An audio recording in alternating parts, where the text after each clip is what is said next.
Selamat sore, sahabat policy. Kita kembali bertemu dalam satu diskusi tentang data. Lulu tahu nggak ya, data itu penting.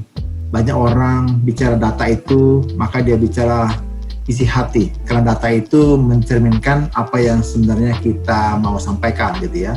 Dulu zaman waktu masih kecil ya, kita bicara data itu, data siapa nembak siapa gitu ya, siapa cari siapa gitu. Jadi data itu penting, bahkan ketika orang mau sekolah pun, baru lahir pun ibu-ibu itu mencari data anak itu kalau umur sekian apa yang dialami begitu, pertumbuhan bagaimana. Nah kali ini kita akan diskusi dengan Mbak Nini, beliau dokter loh, jemputan UI gitu ya, Universitas Indonesia. Jadi Mbak Nini Rena Rizkiwati, beliau seorang akademisi tapi juga ini ASN ya di dan Pusat Statistik mengerti data, dan ini menarik. Kita akan diskusikan tentang satu cerita yang pernah beliau ungkapkan kepada masyarakat. Mbak Nini, selamat sore, apa kabar Mbak? Selamat sore Bang Raja, kabar baik alhamdulillah ya. Di tengah COVID begini kita masih bisa bertemu walaupun virtual ya, kita masih bisa kesehatan. Moga-moga sehat terus ya buat kita semua.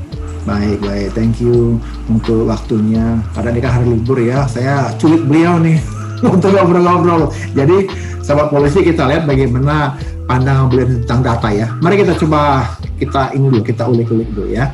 Mbak Nini, beberapa waktu lalu tampaknya nih Mbak Nini itu meluncurkan satu buku ya. Katanya juga sumbernya ini luar biasa, dan disertasi ya. Betul ya Mbak ya? Iya benar.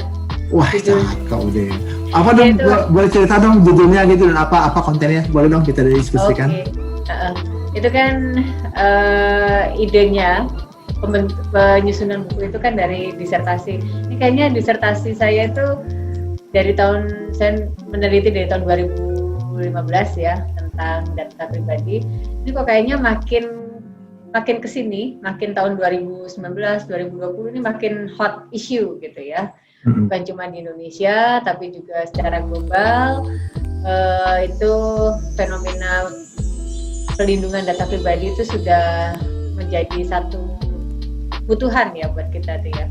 Bagaimana orang tuh berteriak, ini kenapa data saya tuh bisa bocor ke pihak lain padahal saya nggak ngasih.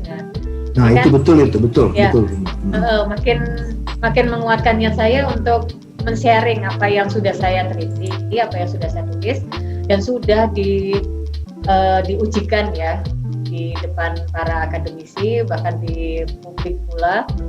Itu akhirnya saya memberanikan diri untuk rewrite ya disertasi saya itu. Judulnya itu hak atas privasi versus kebebasan informasi versus hak atas privasi. Itu tinjauannya tentang tanggung jawab negara dalam perlindungan data pribadi. Jadi di sini ada irisan nih antara kebebasan informasi di satu sisi dan hak atas privasi di sisi yang lain. Bagaimana orang itu sebenarnya kan di satu sisi itu dia punya freedom of expression ya untuk mengekspresikan keingintahuan dia. Keingintahuan dia ini berbatasan dengan hak orang untuk dilindungi privasinya. Jadi kalau misalnya saya pengen tahu tentang Bang Raja misalnya, ingin tahu segala sesuatunya lah, itu kan terbatasi oleh hak Bang Raja, privasi Bang Raja sendiri, hak Bang Raja untuk dibiarkan ini saya, ini teritori saya, tidak boleh ada seorang pun yang bisa masuk ke situ tanpa seizin saya. Nah, gitu.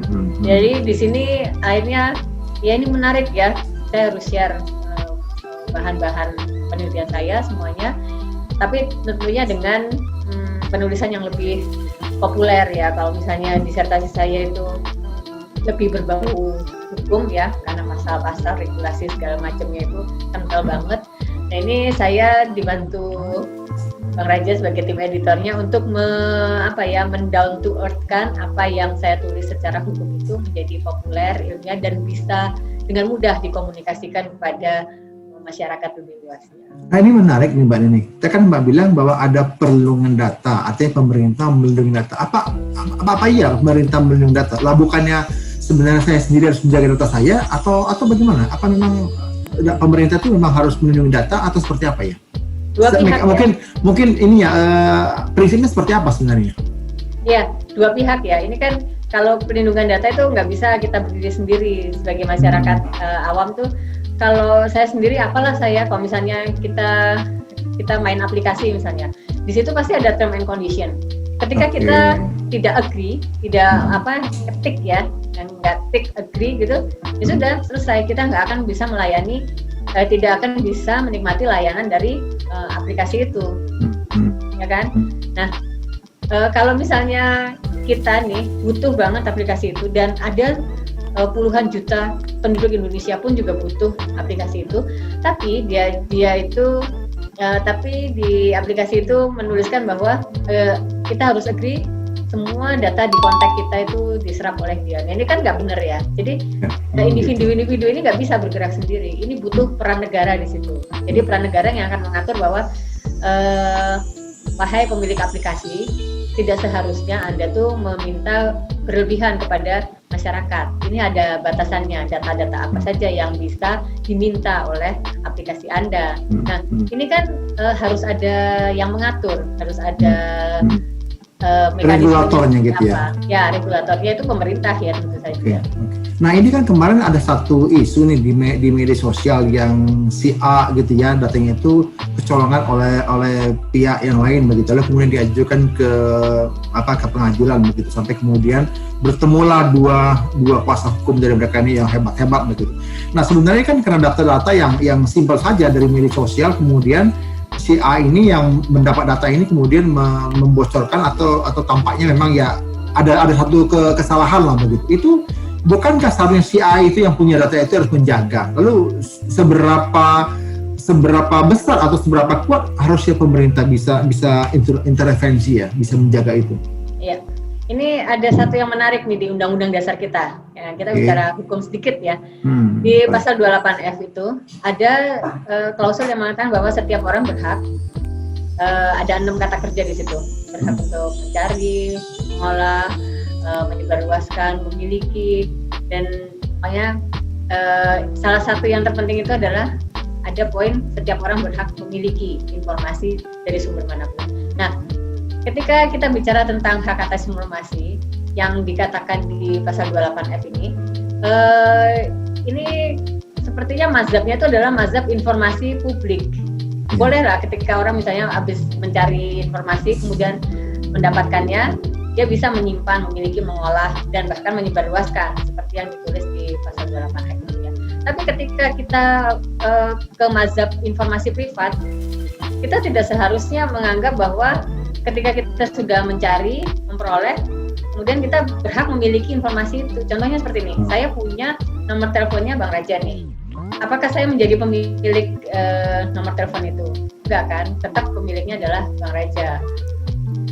Ketika misalnya saya akan menyebarluaskannya lagi, saya harus izin Bang Raja, apakah boleh atau tidak, karena itu informasi, termasuk informasi privat. Nah, di sini kalau kita analogikan dengan kasus yang tadi, si pemilik informasi itu pun dia juga harus aware ya. Ini ketika dia memberikan informasi pribadinya ya ke orang lain, si orang lainnya itu tujuannya buat apa? Kalau misalnya hanya untuk kepentingan komunikasi para pihak dia dan si A dan B itu aja, ya silakan. Tapi ketika misalnya akan timbul kegiatan dengan si C, si D, si E gitu. Ini kan harus dikomunikasikan di awal antara A dan B bahwa informasi yang diperoleh dari A ini akan digunakan untuk apa gitu, untuk diolah ataupun untuk disebarluaskan seperti apa. Nah, disinilah nih peran pemerintah itu masih kurang kuat ya kalau hanya menggantungkan di Undang-Undang Dasar. Nah, karena itu pemerintah sekarang sedang running pembahasan RUU Perlindungan Data Pribadi. Doakan aja segera terbit ya. Di RUU itu salah satu prinsip terpentingnya itu adalah adanya konsen. Jadi ketika seseorang itu mengambil data pribadi orang lain, itu harus seizin si pemilik datanya ini. Dan apakah itu berarti Mbak Nini kan sekarang ini kalau kita pegang dompet seseorang ya, dompet nih ya, ini agak kita nih agak bikin kita aduk dulu nih cerita kita.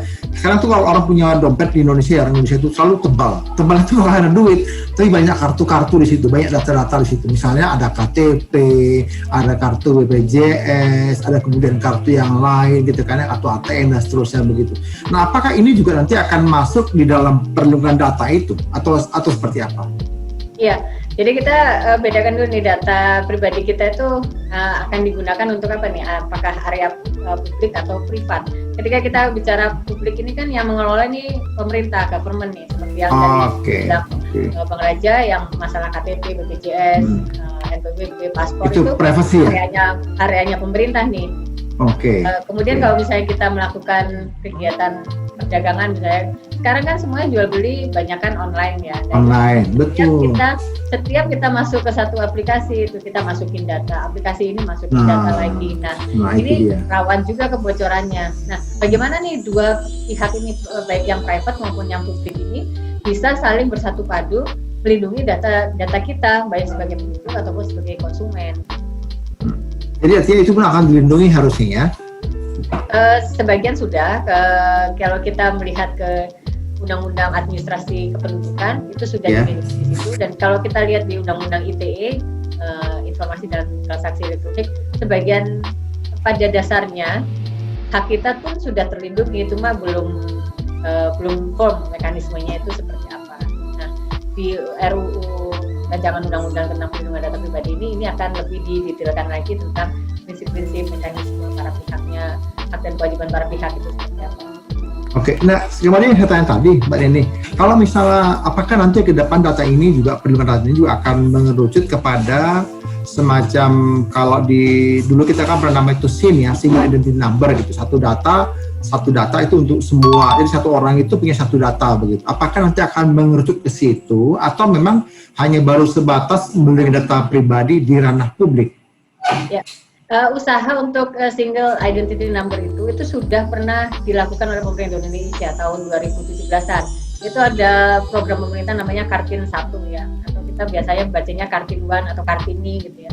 Tapi ini satu kartu ini bisa sebagai identitas, menggantikan identitas KTP, NPWP, sama SIM, paspor juga. Nah, tapi semakin kesini tuh kita nggak dengar nih realisasi Kartin 1 ini seperti apa. Nah, mungkin nanti setelah RUU PDP ini jadi, ini akan digagas lagi. Jadi rencananya seperti itu, satu nomor untuk satu identitas itu. Sementara kan kalau sekarang kita memang sudah punya NIK ya, nomor ini. Iya. Nah, cuma sih NIK ini kan kalau harusnya kalau misalnya sudah link, sudah single identity, caranya ketika kita ngurus paspor pun kita masih harus rekam lagi biometrik kita, kemudian ditanyain atau isi data macam-macam kan di form. Iya. Jadi menarik berarti ya, nanti kalau ke depan bisa mengurus gitu kan kita nggak perlu lagi domain tebal-tebal gitu ya. Nah, iya. Sekarang gini, kita satu lagi mungkin dari saya ini yang mungkin dialami oleh teman-teman atau sahabat policy ya. Kan banyak sekarang tuh generasi milenial itu kalau dia pengen katakanlah pengen pesan apa gitu melalui satu aplikasi ya yang online itu, dia harus masukin dulu term and condition begitu kan, data-datanya begitu. Nah, apa yang harusnya dilakukan atau diperhatikan oleh kalangan muda atau ya mungkin masyarakat Indonesia supaya hati-hati ketika dia submit datanya kepada satu aplikasi? Apa yang harus diperhatikan? Yang jelas pastikan data yang kita berikan itu sesuai dengan tujuannya. Jadi kalau misalnya kita mau bertransaksi masalah e-commerce gitu ya, masalah belanja online gitu ya, itu ya mungkin yang harusnya diminta itu hanya mungkin nomor induk kependudukan boleh lah ya, kemudian sama nomor rekening. Nah, ketika dia misalnya minta apakah saya boleh mengakses foto, dokumen atau kontak Anda. Nah, itu kan itu agak berlebihan ya kalau kata saya. Kalau misalnya hanya sekedar jenis kelamin, tanggal lahir, nggak apa-apa lah ya. Tapi kalau misalnya sudah ada permintaan yang berlebih, menurut saya itu harusnya kita juga aware. Ini ngapain ya? Aplikasi kita mau di barang sepele aja, kenapa harus dia minta kontak kita juga gitu. Oh, itu harus diperhatikan ya. Jadi artinya harus nyambung juga ya apa yang mereka minta dengan apa yang kita tuju. Kita katakanlah kita mau beli kacang kok dia tanyanya itu kemudian nomor sepatu gitu ya. Iya. Kan udah Nah, betul. Tapi memang ini pernah terjadi ya, Mbak Neni ya, hal-hal seperti ini ya. Biasanya terjadinya tuh kalau kita perhatikan berita-berita sekarang itu di pinjaman online ya. Nah, ketika kita mau pinjam, itu banyak sekali pertanyaan-pertanyaan yang diajukan oleh pihak aplikatornya. Nah, salah satunya itu apakah boleh mengakses data kontak, foto, dan lain sebagainya yang ada di device kita itu. Nah, itu kan akhirnya banyak juga orang yang mengatakan, loh, saya tuh kayaknya cuma pinjam online, melakukan pinjaman online, tapi kenapa nih semua kontak saya jadi terserap ya ke pihak aplikator itu. Mungkin juga begini, saya pernah punya pengalaman gini Mbak, tiba-tiba tuh saya dapat telepon atau dapat WA, dapat SMS begitu ya, kami menawarkan pinjaman apa gitu, KTA tanpa kemudian cek BI begitu. Itu apakah memang sudah terjadi penjualan data atau kebocoran data? Seperti itu apa bagaimana? Mungkin ini ya, tanpa sadar kita tuh sudah memberikan persetujuan pemberian data kita ke pihak lain. Biasanya term and agreement itu biasanya ya ditulisnya tuh kecil-kecil, banyak, rigid banget ya, bahasa Indonesia, bahasa Inggris, sampai kita itu males bacanya. Nah, sebenarnya kan seperti yang saya katakan tadi, kalau misalnya kita melakukan application ya atau masuk ke satu aplikasi, itu pasti ditanyain agree atau tidak. Kalau kita agree, ya sudah, semua apa yang ada di term and agreement yang kecil-kecil tadi itu akan menjadi miliknya aplikator itu. Nah, berarti kita harus baca semua dong kalau gitu ya? Iya, betul. Pasti Bang Raja juga nggak kebayang kan, aduh ini dulu tuh baca term and condition-nya suatu aplikasi pinjaman online misalnya, itu seperti apa gitu, nggak kebaca itu pasti tuh. Karena saking kecil-kecilnya banyak, kemudian diulang-ulang biasanya, terjadi agak males ya untuk membaca itu. Padahal itu penting buat kita. Jadi kita yang harus menentukan apakah kita membutuhkan aplikasi itu atau tidak, layanan aplikasi itu atau tidak. Oh gitu ya. Nah, kalau untuk menghadapi situasi seperti ini ya, mungkin sahabat polisi juga sering mengalami begitu. Ketika let's say mungkin mencari informasi tentang sekolah atau informasi apa begitu kan. Nah, seringkali itu ada aplikasi lain yang mencoba semacam jadi macomblangnya gitu ya. Kita akan memberikan informasi begitu, lalu masukin data begitu. Nah, kira-kira apa yang mau Mbak Neni sampaikan kepada teman-teman sahabat polisi kemudian supaya tidak lagi melakukan hal-hal seperti ini, bisa menjaga sendiri data-data yang mereka miliki begitu. Iya, ini kan kita sekarang hidup di zaman teknologi 4.0, semuanya itu serba menggunakan otomisasi gitu. Kalau misalnya kita sering-sering nge-googling nih, kemudian apa yang kita googling itu kemudian muncul di layar monitor kita. Nah, ini ada satu fenomena yang namanya profiling, dan itu dilakukan oleh para aplikator itu. Mereka menggunakan semacam pakai mesin learningnya mereka ya, itu mendata apa aja sih yang menarik buat kita. Oh, ternyata ketika Bang Raja buka aplikasi tentang beasiswa gitu ya, kemudian ada iklan lewat tentang penjualan, ada promo baju warna kuning, Bang Raja ngeklik, oh itu langsung disimpan tuh sama aplikasinya, berarti yang warna kuning nih masuk. Kemudian misalnya ada juga aplikasi yang menawarkan kredit mobil warna kuning juga, diklik lagi sama Bang Raja, terserah ya apakah diklik untuk kemudian di follow up beli atau tidak, tapi yang jelas si aplikasi ini akan mendetek bahwa Bang Raja ini suka warna kuning misalnya. Nah, jadi hal-hal produk-produk yang berwarna kuning tuh secara otomatis nanti akan terkirimkan ke Bang Raja. Nah, kalau saran saya sih, kalau misalnya kita lagi buka satu web, terus ada iklan lewat, ya sudah biarkan aja. Jangan sampai kita ngeklik itu, karena itu akan sekali klik itu akan terprofile di sistemnya si aplikator itu.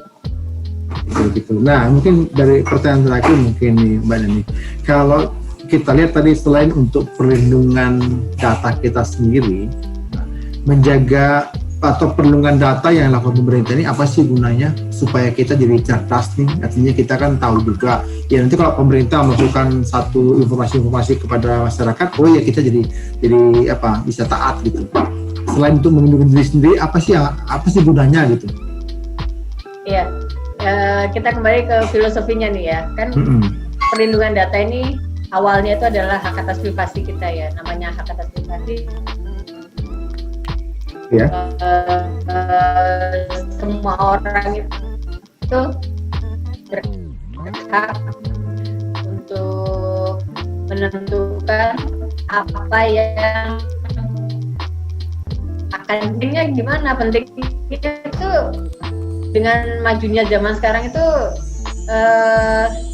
yang juga tadi saya udah bilang ada profiling tadi itu, ini makin ngeri nih kalau misalnya kita men-share sesuatu di media sosial, kita lagi di luar rumah gitu ya, kita lagi makan di satu restoran, berarti rumah kita kosong dong.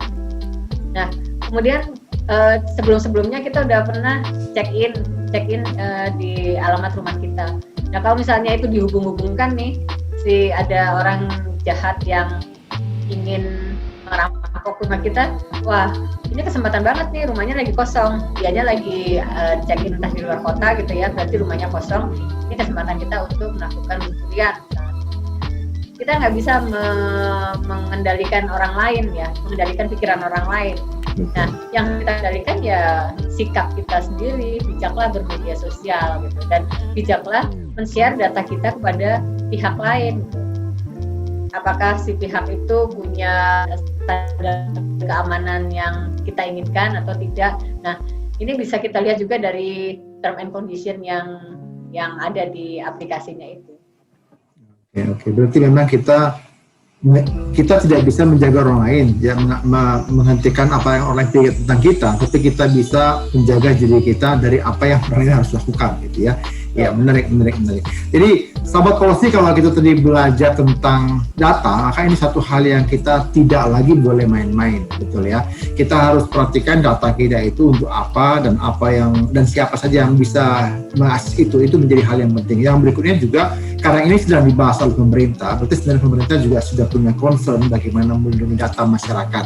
Hanya memang kita sendiri mulai juga menjaga data kita supaya kita juga makin cerdas gitu kan. Ketika nanti sudah ada regulasi, ada peraturannya, ada kebijakannya, maka itu bisa langsung inline, bisa langsung jalan, dan semua jadi bisa diminimalisasi setiap potensi kejahatan yang terjadi begitu ya.